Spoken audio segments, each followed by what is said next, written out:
예수님께서 예루살렘에 들어가실 때, 그러니까 2000여 년 전에 그 어느 날, 바로 오늘 우리가 종려주일로 지키는 날인데, 그때 수많은 사람들이 환영했습니다. 예수님이 어린 나귀를 타고 예루살렘 성으로 들어가시는데, 많은 사람들이 자기 겉옷을 벗어서 길바닥에 깔고, 또 종려나무 가지를 길바닥에 펴면서 왕으로 오시는 예수님을 환영하고 또 찬양하고 그리고 높여드렸습니다.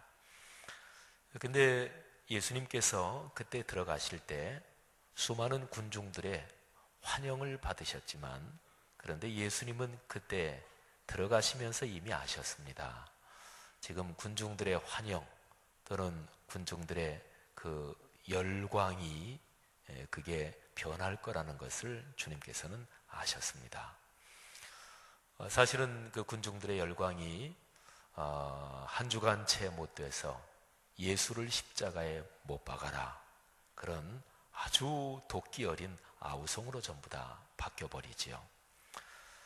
예수님은 예루살렘 성에 들어가실 때 그때의 어린 나귀를 타셨는데, 그때 예수님은 이미 마음에 입장 정리가 돼 있었습니다. 내가 하늘아버지 뜻에 완전히 다 맡긴다.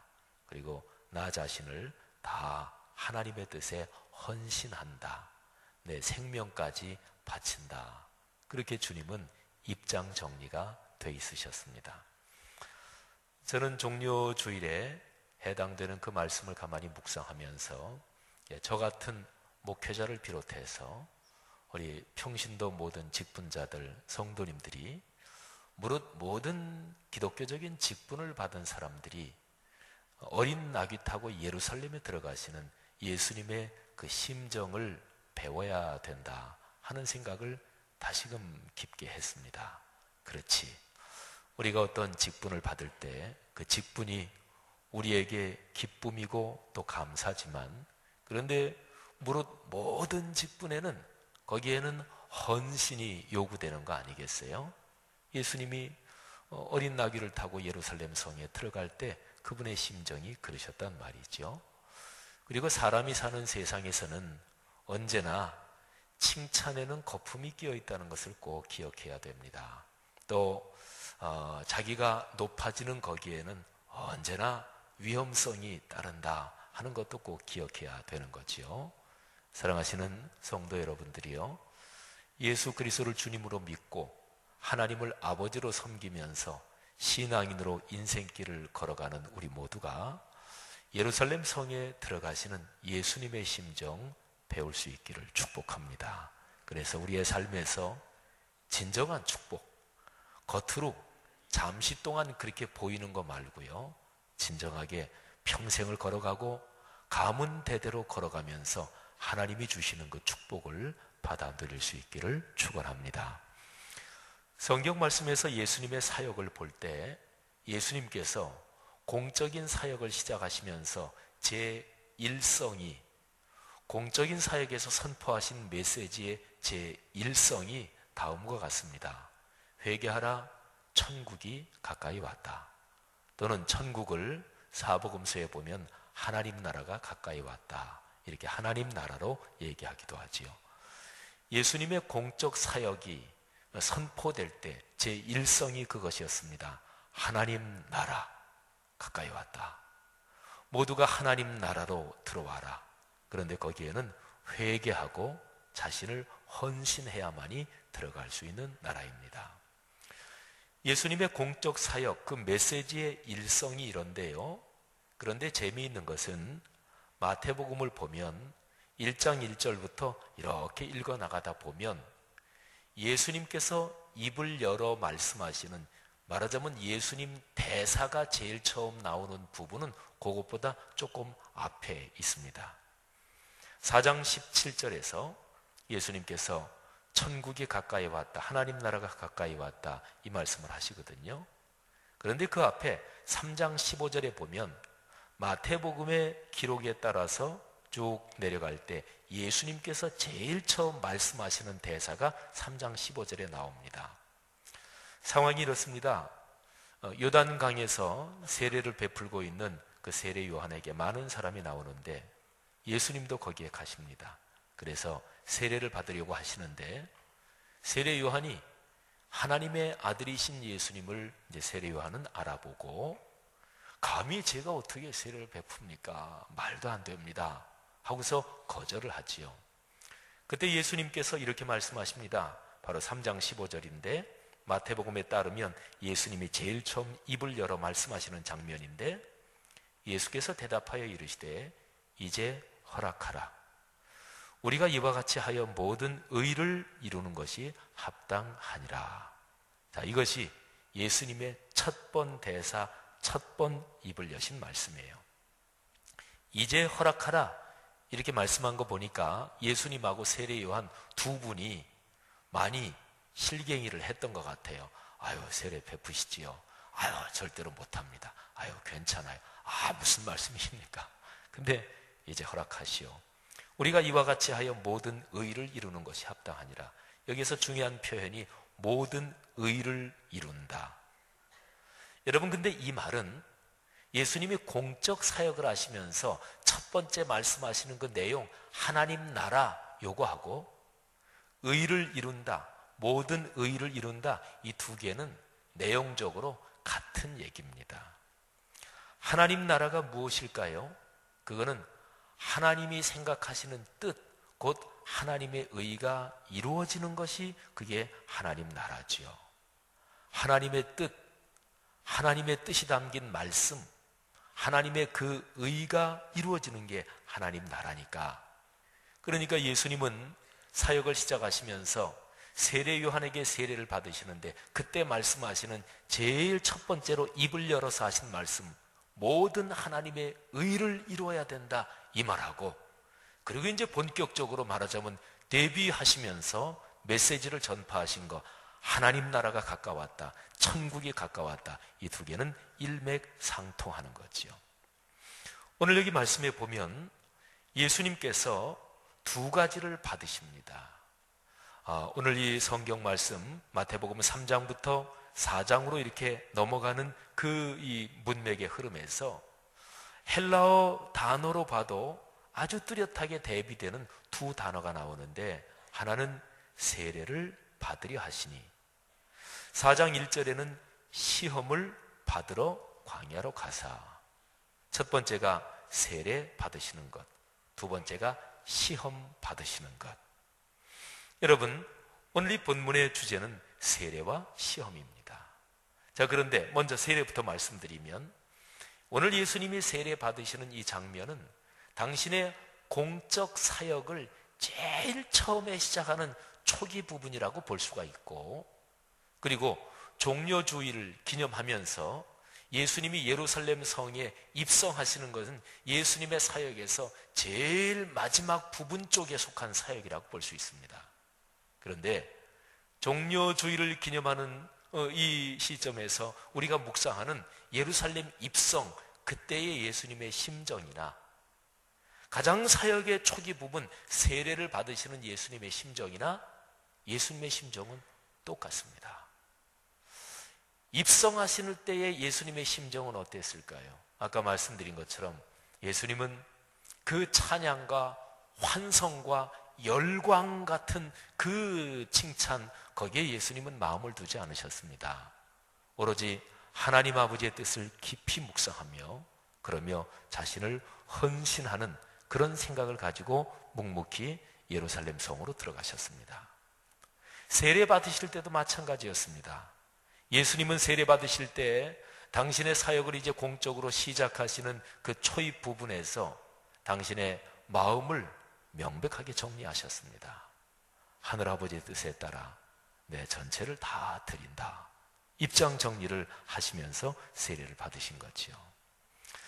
예수님께서 세례를 받으시고 물에서 올라오시는데요, 그때에 하늘이 열립니다. 여러분, 이게 아주 중요합니다.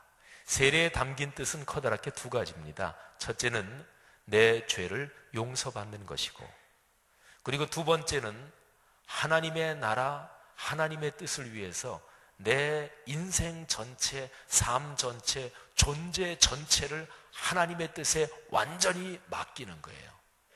세례는 신앙 고백한 사람한테만 주는 거거든요. 아무한테 주는 거 아니거든요.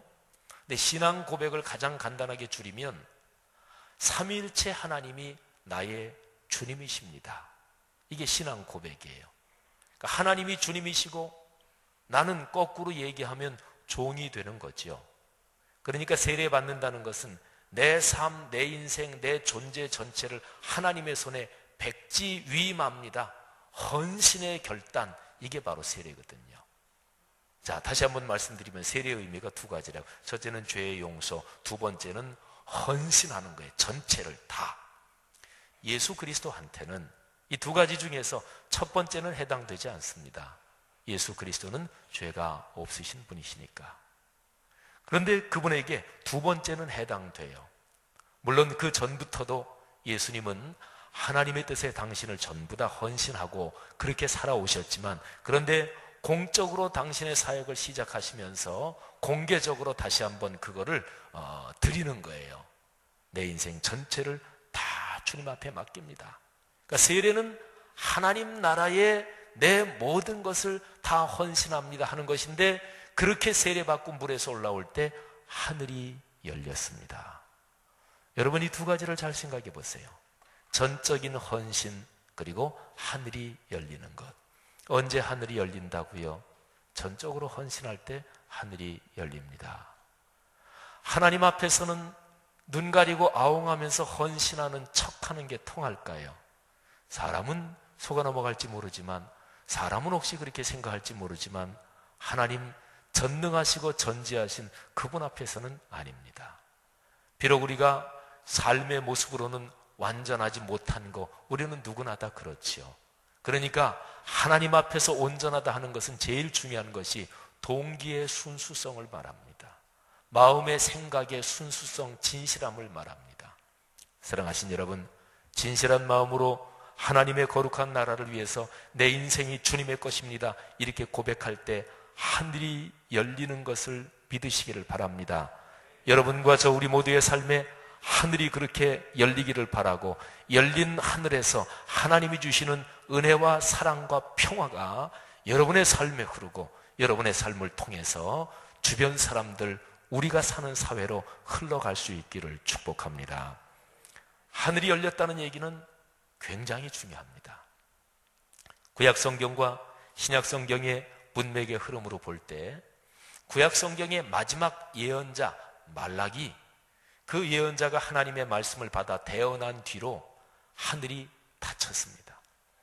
예언의 말씀이 끊겼습니다. 그렇게 400년 정도가 흘렀습니다. 그리고서 하늘이 다시 열리는데, 하나님의 아들이신 예수 그리스도, 말씀 자체이신 예수 그리스도께서 이 땅에 여러분과 저처럼 똑같은 사람 몸을 입고 이 땅에 오셔서, 그래서 공적인 사역을 본격적으로 시작하실 그 즈음에 당신 자신을 전적으로 하나님 앞에 헌신하시겠다고 결심하시고, 그리고 세례받고 물에서 올라올 때, 그때 400년 정도 닫혔던 하늘이 다시 열리는 거예요.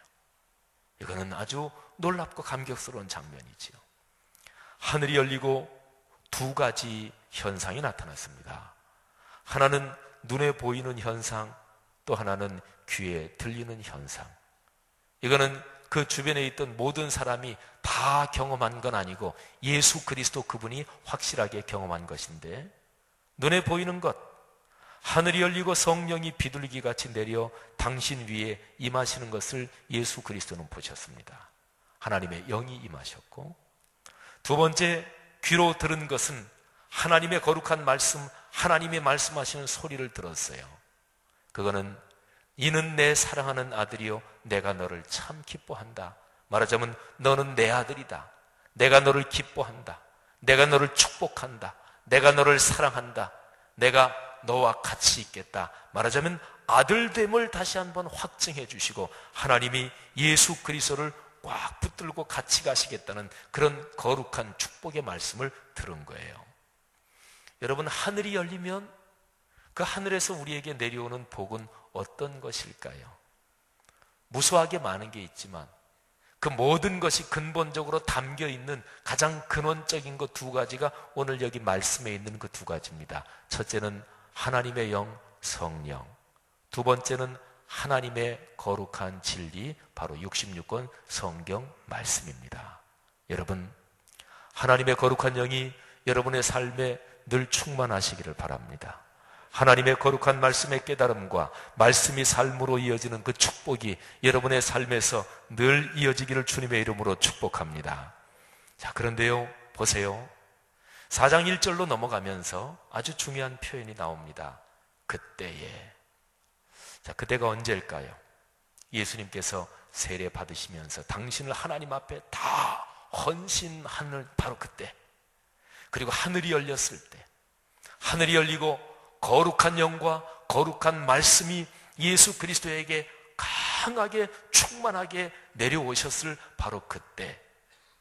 여러분, 요 때가 말이지요, 제가 지금 설명드린 이 때가 어떤 쪽에는 무지무지하게 기쁜 때예요.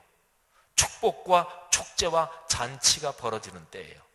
그런데 이 때가 어느 다른 쪽에는 재앙과 저주 같은 때예요. 이거는 아주 안 좋은 쪽으로 최악의 경우가 일어난 거예요. 그래서 비상을 걸어야 되는 때예요. 자, 어느 쪽이 기쁠까요? 하나님 아버지 물론 기쁘셨겠지요. 천군 천사들이 기뻤겠지요. 그리고 하나님을 믿는 거룩한 성도들에게는 기쁨의 때고, 그리고 잔치의 때고, 감격의 때입니다. 그러면 이 반대쪽, 이 똑같은 상황, 똑같은 때가 반대쪽에는 말이죠, 최악의 상황이에요. 야단나고 큰일 난 거예요. 어느 쪽일까요? 그게 바로 사탄, 악한 영의 세력한테는 그런 거지요. 그래서요, 4장 1절을 우리는 그렇게 읽게 되는 거지요. 그때에 마귀가 예수 그리스도를 시험하는 거예요.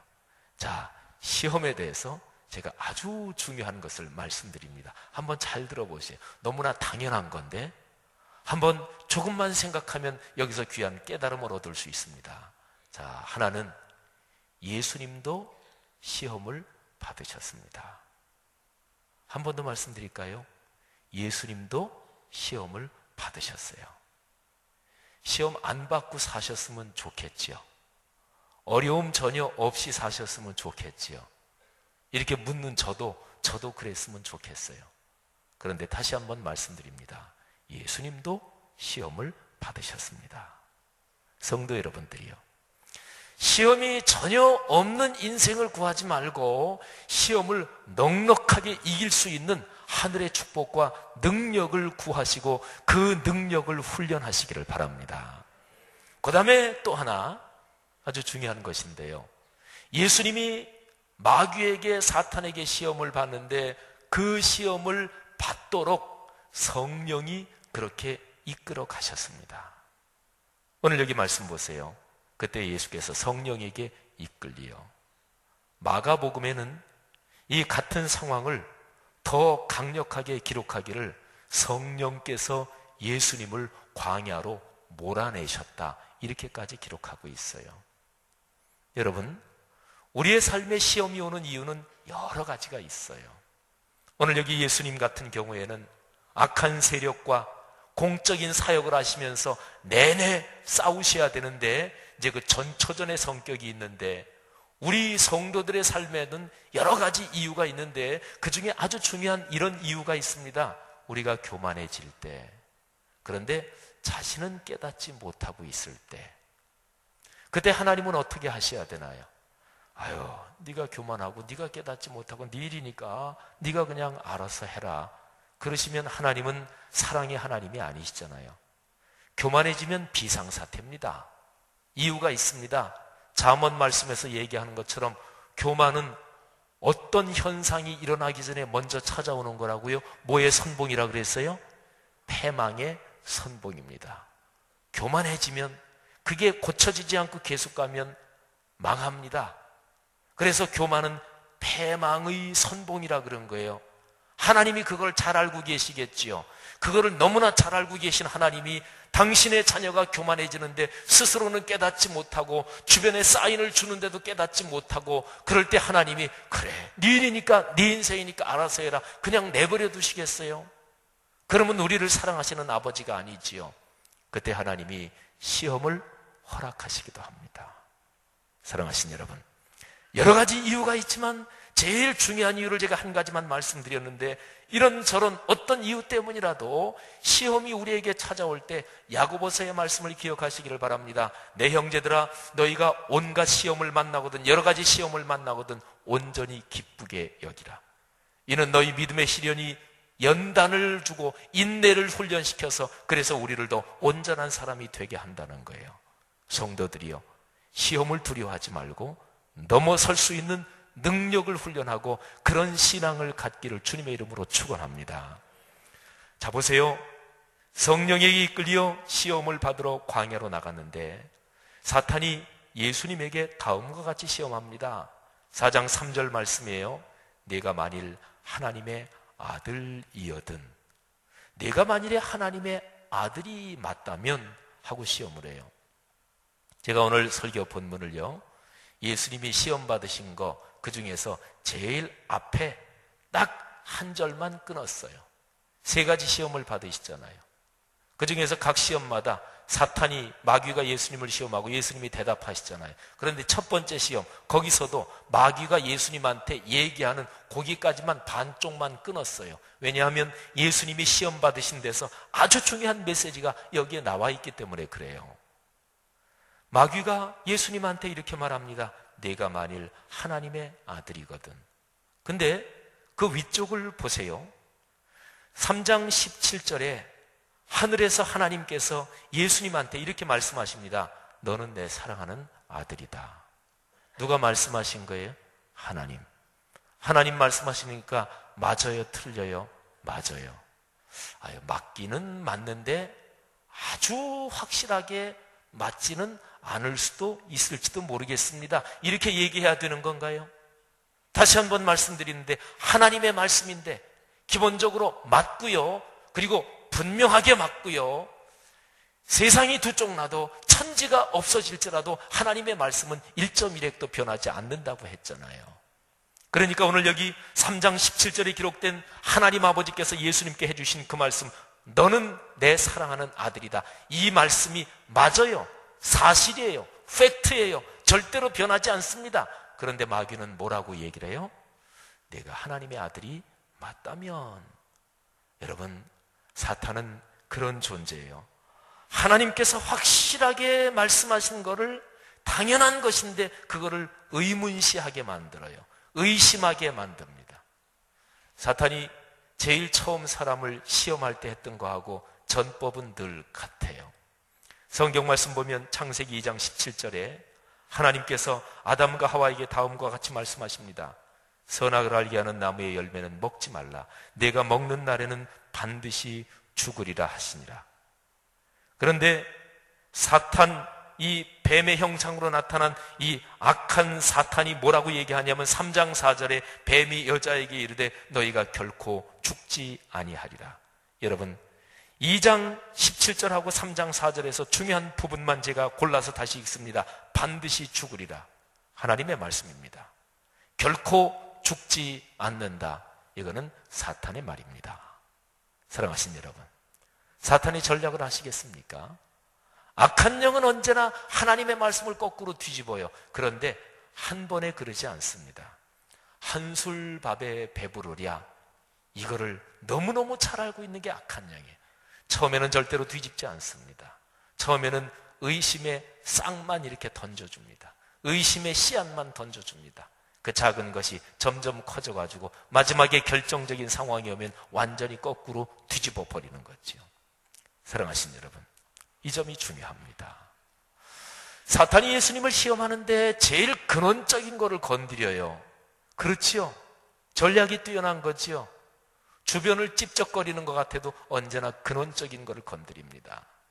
예수님이 하나님의 아들이신데 거기에 그 중심축을 건드리면서 얘기합니다. 내가 만일 하나님의 아들이 맞다면. 맞는 거니까 신경도 안 쓰는 게 제일 좋습니다. 맞는 거니까, 분명한 거니까 거기에 대해서 상대를 안 하는 게 제일 좋습니다. 성도 여러분들이요, 성경 말씀에는 해석하기 어려운 부분도 물론 있어요. 또 이 말씀은 이렇게도 해석이 가능하고 저렇게도 해석이 가능한 그런 말씀도 물론 있어요. 그런데 하나님의 말씀에서 우리가 구원을 받고 구원받은 하나님의 자녀답게 하늘의 축복과 평화와 행복을 누리면서 사는데 제일 중요한 것들은 절대로 애매하지 않습니다. 절대로 복잡하지 않습니다. 간단하고 단순하고 그리고 명료합니다. 그런데 사탄이 그런 거를 찔러 들어오는 거예요. 어떻게 해야 될까요? 그거는 상대할 필요도 없습니다. 가장 명백한 것은 그냥 붙들고 그냥 그렇게 사시면 돼요. 성도 여러분들이요, 성경 말씀에서 기록한 아주 명백한 간단한 기본적인 사실들을 꽉 붙잡으시고 놓지 마셔야 합니다. 그래야 사탄의 꼬임에 넘어가지 않아요. 그래야 사탄에게 점점 밀리지 않아요. 가장 명백한 구원의 진리, 그리고 구원받은 성도답게 살아갈 수 있는 그 하나님의 말씀의 명료성, 이거를 쥐어야 돼요. 그거는 포기하면 안 돼요. 그거는 타협하면 안 돼요. 이거를 쥐고 있을 때 하늘문이 열려서 하늘에서 내려오는 복이 계속 우리에게 흐르는 거예요. 그런 축복이 있기를 바랍니다. 성도들이요, 오늘 이 말씀에서 맨 마지막으로 중요한 한 가지 교훈을 더 들으십시다. 오늘 제 설교 제목이 시험은 있다, 이것입니다. 아까 말씀드렸잖아요. 예수님한테도 시험은 있었다고요. 그리고 예수님이 받는 시험을 심지어 성령께서 어레인지 하셨다고요. 성령께 이끌려 시험을 받았다고요. 그러니까 우리 성도들이 기억해야 될 것은 시험은 있어요. 그러니까 시험이 없기를 구하지 마시고 시험을 이길 수 있는 힘을 달라고 기도하시고, 내 자신의 교만과 욕심 때문에 시험에 빠지지 않게 해달라고 기도하시고, 그러나 하나님 시험이 없는 세상에서 살고 싶습니다. 그런 세상은 없어요. 시험은 있어요. 그런데 아주 중요한 메시지가 있습니다. 오늘 여기 우리 문맥을 쭉 아까 같이 본 것처럼 예수님이 세례를 받으시고 당신을 헌신하셔서, 그래서 마귀 사탄이 초비상이 걸려서 예수님을 공격해 들어온 거죠. 시험을 한 거죠. 순서적으로 어떻게 돼요? 세례가 먼저 있었어요. 헌신이 먼저 있었어요. 그래서 시험이 있었어요. 그러니까 시험은 있다, 이 말은 말이지요, 그 밑에 세례는 있다, 이거를 전제한 거예요. 여러분 꼭 기억하십시오. 삶이 어렵고 시험도 있지만은 그러나 그보다 앞서서, 그보다 이전에 세례가 있습니다. 하나님 앞에 헌신하고, 그리고 하나님의 거룩한 영광을 위해서 자신을 헌신하는 성도들의 헌신, 그 세례가 있습니다. 마태복음 28장 맨 마지막 부분에서 우리의 주님께서 말씀하셨잖아요. 그러므로 너희는 가서 모든 민족을 제자로 삼아 아버지와 아들과 성령의 이름으로 세례를 베풀고, 예수 그리스도께서 2000년 전에 당신의 제자들, 교회 공동체에게 명령해 주신 세례를 베풀어라. 세례를 받을 때 하나님 앞에 헌신해라. 하나님이 그 헌신한 사람을 통해서 위대한 일을 이루실 거다. 2000년 전에 예수님께서 말씀하신 그것이 여전히 있습니다. 오늘날도 그렇게 헌신하는 성도들의 헌신의 흐름이 계속됩니다. 그리고 그것 때문에 하늘문이 열려요. 그리고 그것 때문에 하나님의 성령이 임하셔요. 그리고 그것 때문에 하나님의 거룩한 진리의 말씀이 임하셔요. 그래서 성도들이 세상에서 주님의 자녀답게 살 수 있는 거예요.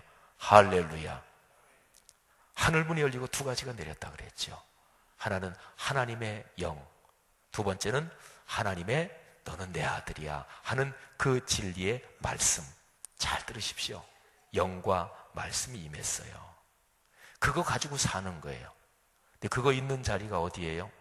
우리가 다 아는 너무나 익숙한 요한복음 4장 24절 제가 한번 읽어드릴까요? 하나님은 영이시니 예배하는 자가 영과 무엇으로? 진리로 예배할지니라. 영과 진리의 말씀으로. 여러분, 예수님께서 세례받으시고 올라오실 때 400년 동안 닫혀있던 문이 열리면서, 하늘이 열리면서 거기에서 내려온 두 가지, 그 두 가지의 모든 축복은 다 거기에서 나오는 거예요. 돈, 물질, 재물, 건강 또는 사회적 성공, 모든 축복은 다 그 두 개에 근본적으로 걸려있는 게, 그 두 개가 영과 진리, 영과 말씀이란 말이에요. 영과 말씀이 어디 있다고요? 예배의 자리에. 사랑하신 여러분, 조금은 불편할지 모르지만 그런데 진짜 축복인 말씀을 오늘 설교를 마치면서 할 거예요. 어떻게 하면 하나님의 축복을 받고 누리나요? 영과 말씀의 자리를 지켜야 돼요. 예배의 자리. 내일부터 꿈새 사순절 새벽 예배 6번 있습니다. 월, 화, 수, 목, 금, 토. 이 예배의 자리를 지키는 지혜가 있기를 바랍니다. 이번 주간은 고난주간이에요. 고난주간. 적어도 내가 예수 믿는 사람이다 그러면 고난주간인데, 나를 위해 십자가에 달리신 주님이 2000년 전에 이번 주간 금요일에는 십자가에 못 박히시는데, 적어도 내가 신앙인이라면 고난주간인데 성금요일 예배는 나와야지요. 회사 다른 거 다 일정 미리 정리해놓고, 그리고 고난주간이니까 적어도 새벽에 6번 나오고 수요일 저녁 예배, 또 그 다음에 성금요일 예배, 그렇게는 나와야지요. 근데 나와야지요 이렇게 말씀드리기 이전에 제가 오늘 설교 쭉 했잖아요. 저는 목사로서 설교하면서 어떻게 하면 제가 설교하는 본문, 그 본문이 뭐를 얘기하나 아주 원어도 들여다보면서 본문의 흐름을 아주 정확하게 잡으려고 많이 애쓰는 사람이에요. 신학 공부할 만큼 했고 성경 해석 방법론 건강하게 가지고 있다고 어느 정도는 자부하고 있고, 근데 오늘 제가 이 성경 말씀드렸잖아요. 예배에 참석하셔야지요. 그렇게 부담 가는 말로 말고 하여튼 성경 말씀이 그래요. 그러니까 영과 진리가 있는 자리 지켜야 복을 얻는다. 그건 맞아요. 그 다음엔 여러분이 알아서 하셔요. 사랑하신 여러분, 부담이 되십니까? 근데 정확하게 얘기하면 부담이 되는 얘기 아니지요. 여러분에게 축복의 자리를 초청하는 거잖아요. 사랑하시는 장로님 여러분들이요, 한 분도 빠지지 마시고 새벽 예배 6번 자리 다 지키시고, 사랑하는 권사님들이요, 한 분도 빠지지 마시고 새벽 예배의 자리 6번 지키시고, 사랑하는 안수 집사님, 성도 여러분들이요, 한 분도 빠지지 마시고 새벽 예배의 자리 지키시고 성금요일에 같이 기도하시고 하나님의 축복을 받으시기를 주님의 이름으로 축원합니다. 3월 둘째 주일에 임지 가신 48분의 장로님, 안수 집사님, 권사님 여러분들이요, 한국교회가 임직하는 게 워낙 무슨 벼슬하는 것처럼 세상적으로 영전하고 무슨 자리에 오른 것처럼 축하하고 그러는 게 워낙 많아서 담임 목사로서 끙끙거리면서 애쓰면서 임직식을 했어요. 48분이 이번에 꿈새 안 나오면 그는 말이 안 되잖아요. 힘들겠죠. 집이 멀다는 거 알아요. 직장 바쁘다는 거 알아요. 쉽지 않다는 거 압니다. 그런데 사업에 비상 걸리면 새벽에 안 일어나실 거예요. 자녀에게 뭐 걸리면은 비상 안 걸어요. 여러분, 신앙생활하면서 하나님 앞에 눈 가리고 앙호하는 게 아닙니다. 우리의 신앙이 축복을 받을까요? 저는 성경대로 하면 축복을 받는다고 굳세게 믿습니다. 그 축복을 받읍시다. 그래서 다시 한번 여기 말씀삼 공동체 성락성결교회를 통해서 한국교회가 다시 한번 일어나게 하십시다. 하나님께서 우리 한국 땅 이 민족을 통해서 오늘날의 말세지 말에 오늘의 세계에 복음을 전할 이 위대한 축복을 우리가 경험하고 다른 사람에게 넉넉하게 나누십시다. 내 아들, 딸, 내 손녀, 손자, 내 가문을 통해서 하나님의 위대한 일이 일어나게 여러분과 제가 헌신하십시다. 이번 한 주간 그런 축복의 주간이 되기를 주님의 이름으로 축원합니다. 기도합시다.